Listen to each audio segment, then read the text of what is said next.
এসএসসিতে এবার পাশের হার 83.04, জিপিএ 5 1,82,129 জন। বিশ্বমানের শিক্ষার তাগিদ প্রধানমন্ত্রীর।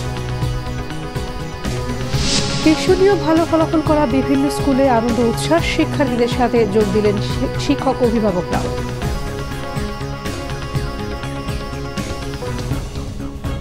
দেখছিলেন বিআরবি কেবল সংবাদ শিরোনাম, এবার বিস্তারিত খবর। সারা দেশে 2024 সালের মাধ্যমিক স্কুল সার্টিফিকেট ও সমমান পরীক্ষার ফলাফল প্রকাশ হয়েছে আজ। গণভবনে প্রধানমন্ত্রীর কাছে পরীক্ষার ফলাফল আনুষ্ঠানিকভাবে হস্তান্তর করেন শিক্ষামন্ত্রী মুহিবুল হাসান চৌধুরী। এরপর সব বোর্ডের চেয়ারম্যানরা প্রধানমন্ত্রীর কাছে ফলাফল হস্তান্তর করেন। এবারের এসএসসিতে 20,13,597 পরীক্ষার্থীর মধ্যে পাশ করেছে 16,72,163 জন। পাশের হার 83.04%। জিপিএ 5 1,82,129 জন, যার মধ্যে ছেলেদের পাশের হার 81.57, মেয়েদের 84.47%। অনুষ্ঠানে প্রধানমন্ত্রী শেখ হাসিনা বলেন, শিক্ষিত জনগোষ্ঠী ছাড়া দেশের উন্নয়ন সম্ভব নয়। তাই শিক্ষার পেছনে ব্যয়কে সরকার বিনিয়োগ হিসেবেই দেখছে। শুধু সাদাসিধে MA BA পাশ করলেই হবে না, বিশ্ব পরিমণ্ডলের সাথে টিকে থাকার উপযোগী শিক্ষাই সরকার দিতে চায় বলেও জানান প্রধানমন্ত্রী। শিক্ষার্থী ঝরে যাওয়ার কারণ খুঁজে বের করার তাগিদ দেন সরকার প্রধান। শতভাগ পাশের পাশাপাশি 99.66% জিপিএ 5 পেয়ে এবারও দেশ সেরা ফলাফল নরসিংদীর Nasima Kadir Molla high school and homes NKM এর। নেচে গিয়ে সাফল্য উদযাপন করেছে শিক্ষার্থীরা। শিক্ষক, অভিভাবক ও শিক্ষার্থীদের সম্মিলিত প্রচেষ্টায় সেরা ফলাফল অর্জন সম্ভব হয়েছে বলে জানিয়েছে স্কুল কর্তৃপক্ষ। Desk report. ফলাফল ঘোষণার পর এমন বাঁধভাঙা আনন্দ উচ্ছ্বাস নরসিংদীর Nasima Kadir Molla high school and হোমসের শিক্ষার্থীদের। এবছর স্কুলটি থেকে এসএসসি পরীক্ষায় অংশ নেয় 295 জনের মধ্যে শতভাগ পাস সহ জিপিএ 5 পেয়েছে 294 জন। এটি দেশ সেরা ফলাফল। আমাদের শিক্ষক যারা আছে তারা আমাদের পিছনে অক্লান্ত পরিশ্রম করেছেন। আমার মনে হয় শুধু আমরা আমাদের কারণে না, আমাদের শিক্ষক, আমাদের অভিভাবক সবার কারণে আমরা আজকে এটা অর্জন করতে পেরেছি। আমার এই রেজাল্টের পিছনে আমার বাবা মা যেমন ছিল অবদান, তেমনি আমার টিচাররাও ছিল। আমার মেয়ে যে ভালো রেজাল্ট করেছে এই জন্য আমি আসলে খুবই আনন্দিত। এটা আসলে আমি আবেগাপ্লুত হয়ে পড়ছি যে আমার প্রথম সন্তান এই ভালো রেজাল্ট করেছে। আমার ছেলে গোল্ডেন A+ পেয়েছে। এতে স্কুল এবং ছেলে দুইজনের সার্বিক সহযোগিতায় এই রেজাল্ট আসছে। ধারাবাহিক সাফল্যে সন্তুষ্ট স্কুল কর্তৃপক্ষ।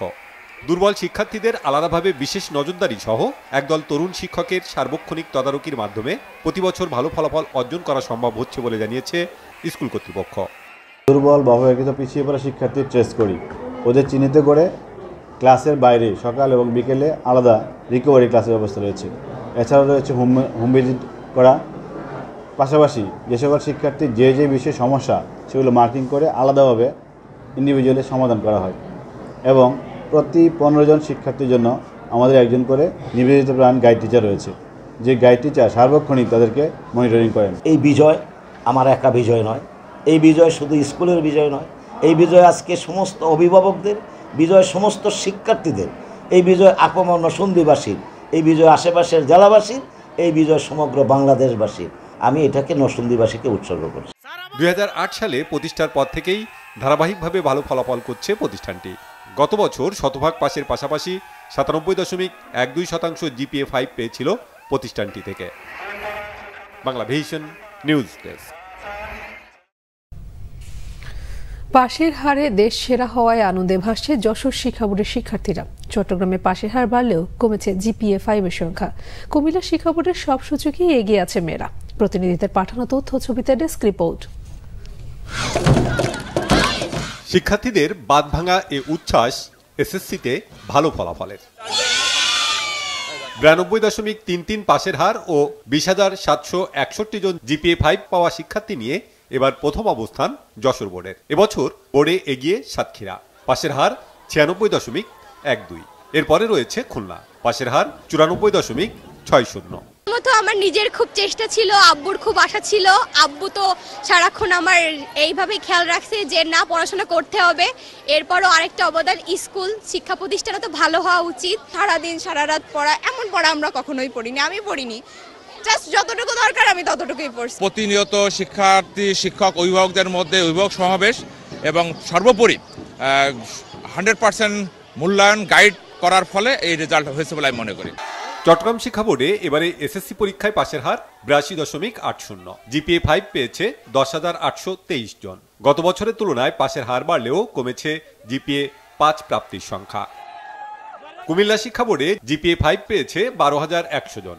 তাদের মধ্যে মেয়ে 6,836 জন, ছেলে 5,264 জন।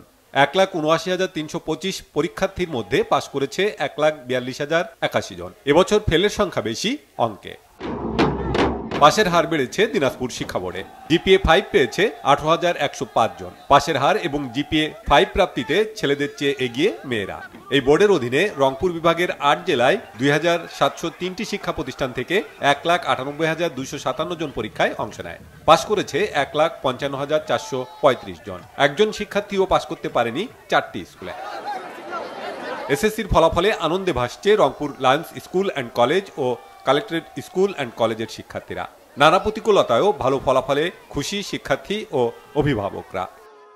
যেই আমরা এত ভালো রেজাল্টের সুসংবাদটা পেয়েছি, তখন থেকে আমাদের উচ্ছ্বাস আর বলে বোঝানোর মতো না। খুবই ভালো লাগছে, 10 বছরের একটা সাফল্য এটা আমাদের জন্য।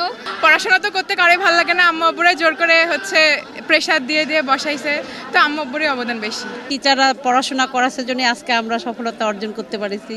মেয়েদের সফলতা মানে বাচ্চাদের সফলতাই আমাদের সফলতা। গত বছরের চেয়ে এবারের ফলাফলে কিছুটা পিছিয়ে ময়মনসিংহ শিক্ষা বোর্ড। জিপিএ 5 পেয়েছে 13,176 শিক্ষার্থী। 1,313টি শিক্ষা প্রতিষ্ঠানের 1,19,238 পরীক্ষার্থীর মধ্যে পাশ করেছে 1,01,358 জন। বরিশাল শিক্ষা বোর্ডে গত বছরের তুলনায় কমেছে পাশের হার, জিপিএ 5 পেয়েছে 6,145 জন। বিভাগের 6 জেলায় এবছর 1,489টি স্কুলের মধ্যে 222টি স্কুলের শতভাগ শিক্ষার্থী পাশ করেছে।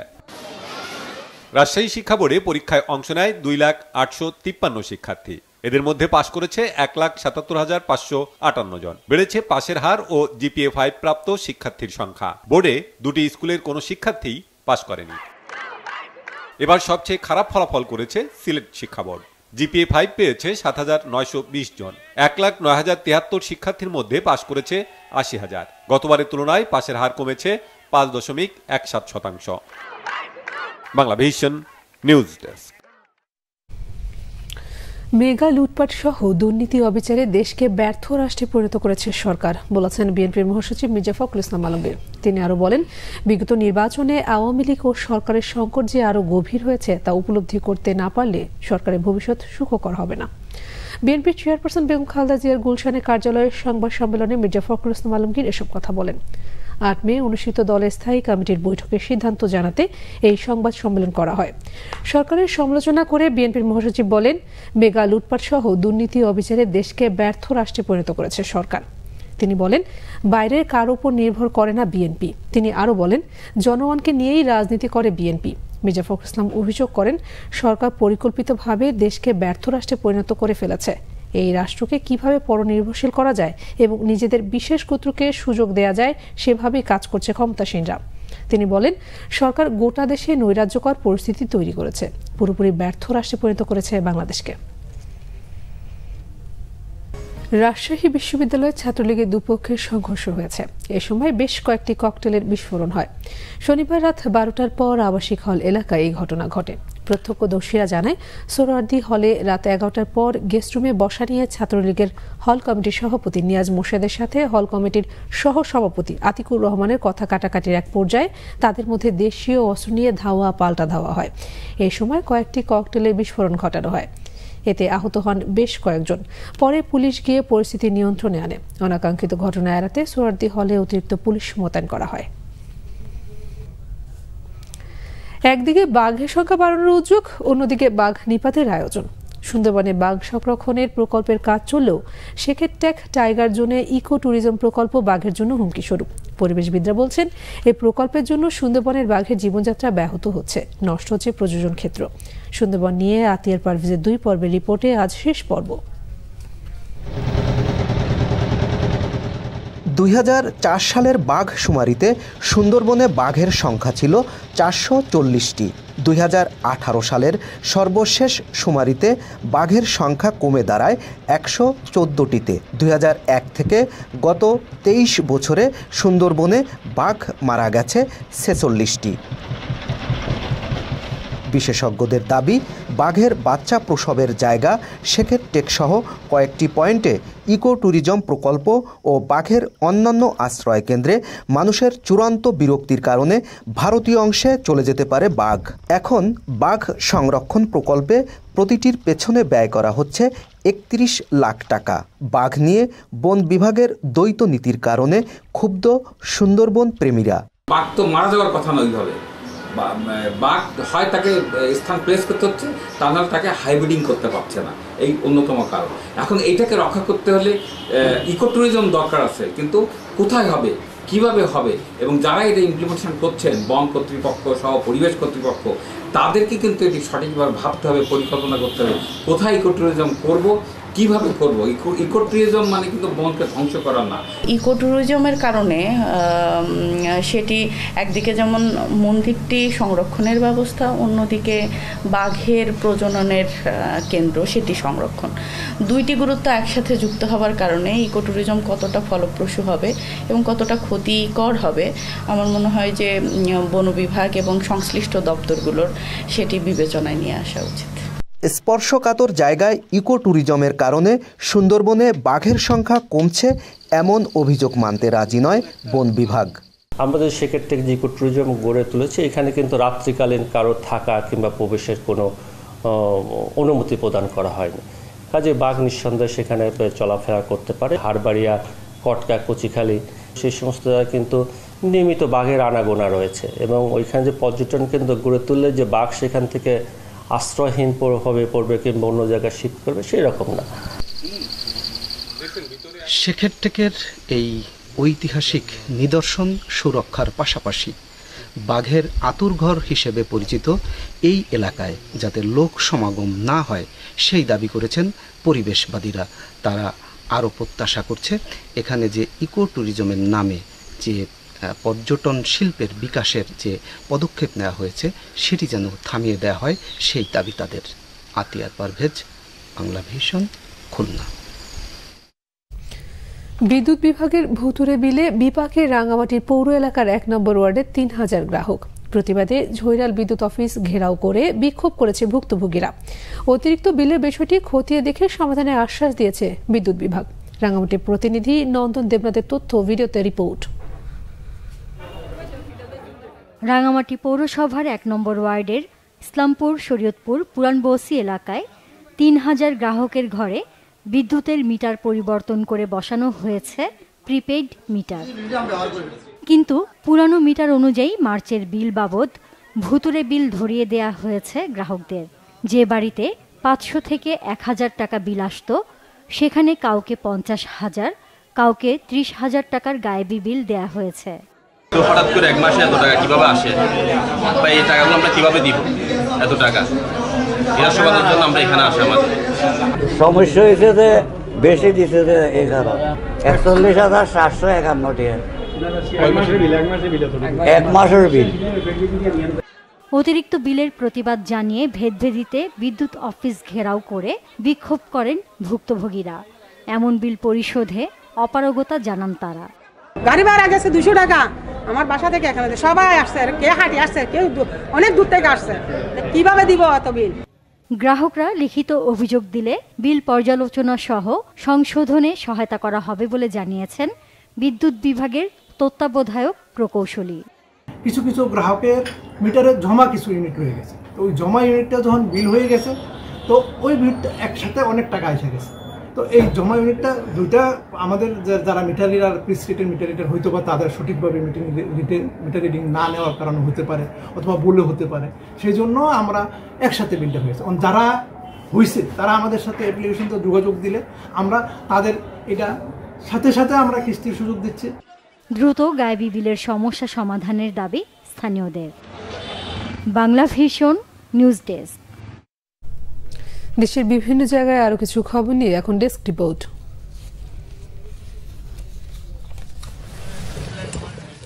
হবিগঞ্জ সদর উপজেলার রিচি মাঠে BRI-92 ধান কাটার উদ্বোধন হয়েছে।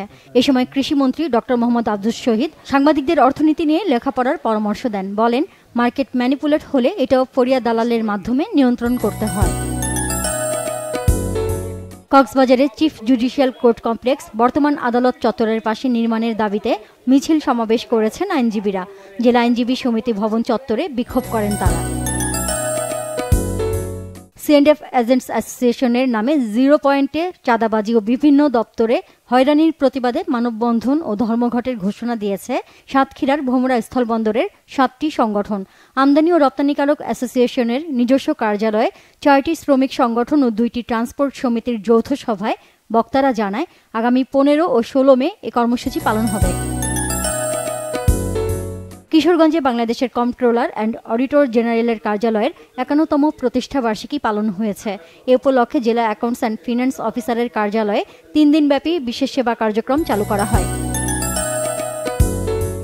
গোপালগঞ্জে উচ্চ ফলনশীল পাট বীজ উৎপাদন, পাট চাষ ও পাট পচনের ক্রমোন্নয়ন বিষয়ক কর্মশালা হয়েছে। টুঙ্গিপাড়া উপজেলা পরিষদ সভাকক্ষে বিজনেস প্রমোশন কাউন্সিল BPC, বাণিজ্য মন্ত্রণালয় এবং বাংলাদেশ জুট অ্যাসোসিয়েশন BJAA কর্মশালার আয়োজন করে। এতে প্রধান অতিথি ছিলেন BJAA এর চেয়ারম্যান মোহাম্মদ ফরহাদ আহমেদ আকন। কক্সবাজার সাহিত্য একাডেমির 24 বছরের পদার্পণ উপলক্ষে স্থানীয় প্রেস ক্লাবে আলোচনা সভা উদ্বোধন করেছেন সদর উপজেলার নবনির্বাচিত চেয়ারম্যান কবি নুরুল আফসার। প্রধান অতিথি ছিলেন শিক্ষাবিদ অধ্যাপক সোমেশ্বর চক্রবর্তী। উপজেলা নির্বাচন বর্জনের দাবিতে ঝালকাঠির নলসিটি শহরে লিফলেট বিতরণ করেছে স্বেচ্ছাসেবক দল, যুবদল ও ছাত্র দলের নেতাকর্মীরা। উপজেলা স্বেচ্ছাসেবক দলের সভাপতি তৌহিদ আলম মান্না ও সাধারণ সম্পাদক সাইদুল কবির রানার নেতৃত্বে শহরের চৌমাথা থেকে লিফলেট বিতরণ কার্যক্রম শুরু হয়। খাগড়াছড়িতে জেলা আইন শৃঙ্খলা কমিটির সভা হয়েছে। জেলা প্রশাসকের সম্মেলন কক্ষে এতে সভাপতিত্ব করেন জেলা ম্যাজিস্ট্রেট ও জেলা প্রশাসক মোহাম্মদ শহীদুজ্জামান। বিশ্ব মা দিবস উপলক্ষে খাগড়াছড়িতে 50 জন মাকে সম্মাননা দেয়া হয়। জেলা প্রশাসকের সম্মেলন কক্ষে আলোচনা সভায় প্রধান অতিথি ছিলেন জেলা প্রশাসক মোহাম্মদ শহীদুজ্জামান। খাগড়াছড়িতে বিনা উদ্ভাবিত খরা সহিষ্ণু ও জুম চাষ উপযোগী আউশ ধানের আত্মপরিচর্যা এবং বীজ সংরক্ষণ শীর্ষক কৃষক ও কৃষাণী প্রশিক্ষণ কর্মশালা হয়েছে। সদরের সাতভাইয়া পাড়ায় বিনা উপকেন্দ্রের প্রশিক্ষণ কক্ষে এতে ভার্চুয়ালি বক্তব্য রাখেন বিনার মহাপরিচালক ডক্টর মির্জা মোফাজ্জল ইসলাম। খুলনায় গুরুত্বপূর্ণ 3টি উন্নয়ন প্রকল্পের উদ্বোধন করেছেন স্থানীয় সংসদ সদস্য শেখ সালাউদ্দিন জুয়েল। এতে প্রধান অতিথি ছিলেন সিটি কর্পোরেশনের মেয়র আলহাজ তালুকদার আব্দুল খালেক। স্বেচ্ছাসেবী সংগঠন মানিকগঞ্জ ক্লিন সিটির উদ্যোগে মানিকগঞ্জ সরকারি বয়েজ হাই স্কুলের খেলার মাঠ পরিষ্কার পরিচ্ছন্ন করা হয়। প্রধান শিক্ষক কাজী মাকসুদা ইয়াসমিন সকালে এই কাজের সূচনা করেন। ময়মনসিংহে উপবৃত্তি বাস্তবায়ন সম্পর্কিত বিভাগীয় পর্যায়ে প্রশিক্ষণ কর্মশালা হয়েছে। টাউন হল মিলনায়তনে এই কর্মশালায় প্রধান অতিথি ছিলেন বিভাগীয় commissioner Umme Salma Tanzia. Nazneen Akter, Bangla Vision news desk. সংবাদ শেষ করব বিআরবি কেবল শিরোনামগুলো আরেকবার জানিয়ে। এসএসসিতে এবার পাশের হার 83.04, জিপিএ 5 1,82,129 জন। বিশ্বমানের শিক্ষার তাগিদ প্রধানমন্ত্রীর। ঈশ্বরীয় ভালো ফলাফল করা বিভিন্ন স্কুলে আনন্দ উচ্ছ্বাস, শিক্ষার্থীদের সাথে যোগ দিলেন শিক্ষক ও অভিভাবকরাও।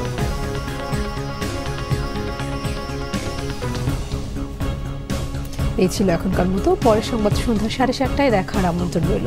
এছাড়া বাংলা ভিশন সংবাদ এবং সংবাদ সংশ্লিষ্ট অনুষ্ঠান দেখতে ভিজিট করুন www.bbnews24.com ও facebook.com/banglavisionnews এবং সাবস্ক্রাইব করুন youtube.com/banglavisionnews। ধন্যবাদ সবাইকে।